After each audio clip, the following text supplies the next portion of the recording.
नमस्कार. आज आपण श्रीमद भगवद्गीता अध्याय 1 मधील श्लोक 16 ते 20 पाहणार आहोत. त्याचा भावार्थ पाहणार आहोत. तर पाहूया श्लोक 16, 17 आणि 18.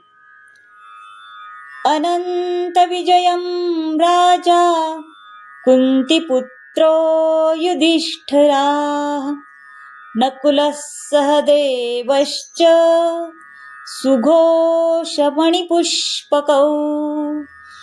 काश्यश्च परमेश्वास शिखण्डी च महारथाः दृष्टद्युम्नो विराटश्च सात्यकिश्चापराजिताः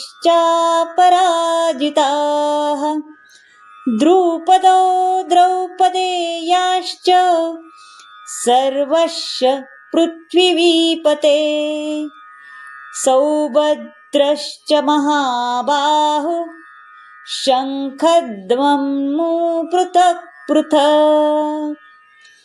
यामध्ये संजय म्हणालेत, कुंतीपुत्र राजा युधिष्ठिराने आपला अनंत विजय नावाचा शंख वाजवला आहे. मागच्या भागात आपण पाहिलंय की सगळ्यांनी आपापले शंख वाजवले. यामध्येही कुंतीपुत्राने युधिष्ठिराने, राजा आहे ना कुंतीपुत्राचा, युधिष्ठिर हे राजा आहेत, त्यांनी आपला अनंत विजय नावाचा शंख वाजवला. मग नकुल आणि सहदेव यांनीही सुघोष आणि मणिपुष्पक नामाचे शंख वाजवले. यानंतर संजय म्हणतात, हे राजन, यामध्ये काशी नरेश श्रेष्ठ योद्धा शिखंडी, दृष्टद्युम्न, विराट, अपराजित, सात्यकी, द्रुपद, द्रौपदीचा पुत्र आणि सुभद्रेचा महाबाहू पुत्र व इतरांनीही आपले शंख वाजवले आहेत. पहा, संजयाने खूप चातुर्याने धृतराष्ट्राला सांगितलं आहे, पांडुपुत्रांना फसवणे आणि स्वतःच्या पुत्रांना सिंहासनावर बसवणे, त्याचा प्रयत्न करणे हे धोरण अगदी चूक आहे, है ना, व ते स्तुत्य पण नाही. पितामह भीष्मापासून ते अभिमन्यू सारख्या नातवंडांपर्यंत, तसंच त्या इतर राज्यांचे राजेही तिथं आलेत आणि ते त्यांच्या बाजूनी, अभिमन्यू नाही पण बाकी राजे त्यांच्या बाजूनी उपस्थित होते ना बरेचसे. त्यांचा विनाश निश्चित आहे आणि त्यांच्यावर ही आपत्ती कुणामुळे आली आहे तर धृतराष्ट्रामुळे. कारण त्याने आपल्या मुलांनी स्वीकारलेल्या धोरणाला उत्तेजन दिलं होतं ना. चूक आहे हे माहिती असून सुद्धा नाही, हे तुम्हीच बरोबर आहात आणि हे करा असं सांगितलं, त्यांनी त्या धोरणाला उत्तेजन दिलं होतं. आणि हे संजयाला धृतराष्ट्राला समजून सांगायचं होतं, त्याच्या लक्षात आणून द्यायचं होतं, है ना. हे या श्लोकांमध्ये 3 सांगितलेले आहे. आता आपण श्लोक 19 आणि 20 हे पाहूया. सघोषो धार्तराष्ट्राणां हृदयानि व्यदारयत् नभश्च पृथ्वीं चैव तुमुलोऽभ्यनुनादयन्.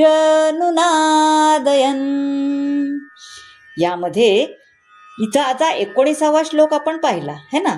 सगळ्यांनी आपापल्या शंखांचा नाद करणे चालू आहे, है ना. त्यामुळे शंखनिनाद इतका वाढलाय की आवाज त्याचा आकाश, पृथ्वी, सगळ्या पृथ्वी तलावर अगदी निनादला आहे, है ना. आकाश अगदी दुमदुमून गेले सगळं. आणि त्यामुळे धृतराष्ट्राचे जे पुत्र आहेत त्यांची हृदय अगदी विदीर्ण झाली आहेत, घाबरल्यासारखी झाली आहेत. कारण जेव्हा दुर्योधनाच्या पक्षातील पितामह भीष्मांनी आणि इतरांनी जेव्हा शंखनाद केला, तेव्हा यावेळी पांडुपुत्र अजिबात विचलित झाले नव्हते, त्यांची हृदय सुद्धा अजिबात विदीर्ण झाली नव्हती. याचे कारण काय माहितीये? पांडुपुत्र आणि त्यांचा भगवान श्रीकृष्णावरील दृढ विश्वास हेच होतं. त्यांना माहिती होतं ना की आपला भगवान श्रीकृष्ण आपल्या बरोबर आहेत, है ना. आणि जो भगवंताचा आश्रय घेतो तो महाभयानक आपत्तीमध्ये भयभीत होत नाही ना, घाबरत नाही.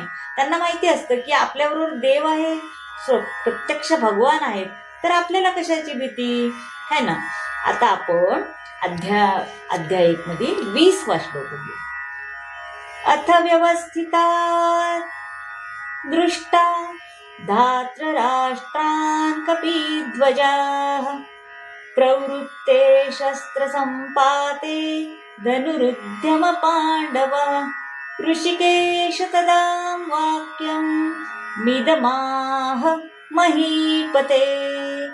यामध्ये हनुमानाचे अस्तित्व असलेलं, हनुमानाचे चिन्ह असलेलं रथावर आणि त्याच्या ध्वजा चिन्ह असलेला ध्वज आहे आणि तो कुठे आहे तर अर्जुनाच्या रथावर आहे. हनुमानाचे चिन्ह असलेला ध्वज हा अर्जुनाच्या रथावर आहे. पांडुपुत्र अर्जुन त्याच्यावर आरूढ आहे, ज्या रथावर हनुमानाच्या ध्वजाचे चित्र आहे. त्यावेळी धनुष्य हाती घेऊन बाण सोडण्यास अर्जुन सज्ज झालाय.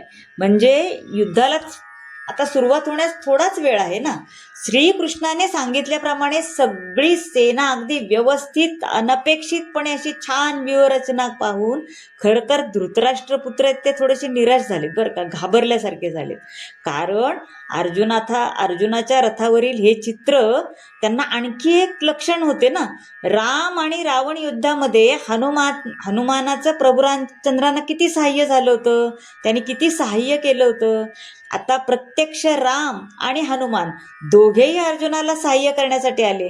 म्हणजे श्रीकृष्ण हा रामाचाच अवतार आहेत ना, त्यामुळं राम आणि हनुमान दोघंही त्याच्या सहाय्य करण्यासाठी उभे आहेत. आता भगवान श्रीकृष्ण म्हणजे स्वतः श्रीराम आहेत आणि त्या ठिकाणी भगवान राम हनुमान असल्यावर कोणत्याही शत्रूकडून भयभीत होण्याच्या अर्जुनाला काही भीतीच नाही ना, कारणच नाहीये. त्यामुळे त्यांना या युद्धामध्ये विजयाची अगदी खात्री आहे. आता स्वतः भगवान श्रीकृष्ण ज्याला मार्गदर्शन करण्यासाठी उपस्थित आहेत आणि त्यांना अर्जुनाला युद्ध करण्यासाठी अगदी सज्ज केलं आहे है ना. त्यामुळं आता भीती असण्याचं काही कारणच नाहीये. त्यामुळं पण कौरव पुत्र जे आहेत, धृतराष्ट्रपुत्र जे आहेत ते सगळे थोडेसे निराश झालेत. म्हणजे त्यांचं मन असं थोडंसं विचलित झालंय, विदीर्ण झालं आहे ना, असं हे या श्लोकामध्ये सांगितलं आहे.